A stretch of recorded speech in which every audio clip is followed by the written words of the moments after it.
జై శ్రీరామ్.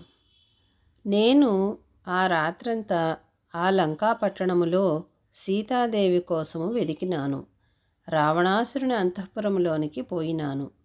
ఆ సుమధ్యమ సీతాదేవి నాకు అక్కడ కనిపించలేదు. నేను దిగులుపడి అన్ని వైపులా చూస్తూ ఉండగా చాలా ఎత్తైన ప్రాకారాలతో రావణాసురుని గృహోద్యానము కనిపించింది.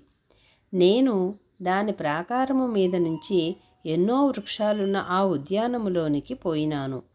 ఆ అశోకవన మధ్యంలో ఒక పెద్ద ఇరుగుడు చెట్టు ఉంది. నేను ఆ చెట్టు ఎక్కినాను. అక్కడి నుండి నేను ఒక బంగారు అరటి తోటను చూచినాను. అక్కడ శింశుపా వృక్షము కింద ఆ వరవరిణిని సీతాదేవిని చూశాను. ఆమె యౌవన మధ్యస్థ. ఆమె కనులు కమలపత్రాల మాదిరిగా ఉన్నాయి. ఉపవాసాలతో కృషించిపోయింది. ఒకే వస్త్రము దేహానికంతటికి చుట్టుకొని ఉంది. తలంతా దుమ్ము కొట్టుకుని పోయింది.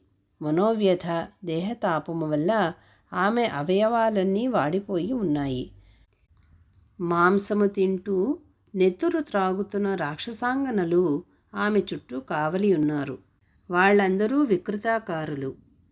పెద్ద పులుల మధ్య ఉన్న లేడివలే వాళ్ళందరి మధ్య సీతాదేవి ఉంది. ఆ రాక్షసాంగనలు ఆమెను మాటిమాటికే బెదిరిస్తూ ఉన్నారు. ఆమె తల వెంట్రుకలన్నీ ఒకే ఒక జడ కట్టుకొని పోయినాయి. ఆమె నిరంతరము తన భర్తను గురించి ధ్యానం చేస్తూ ఉంది.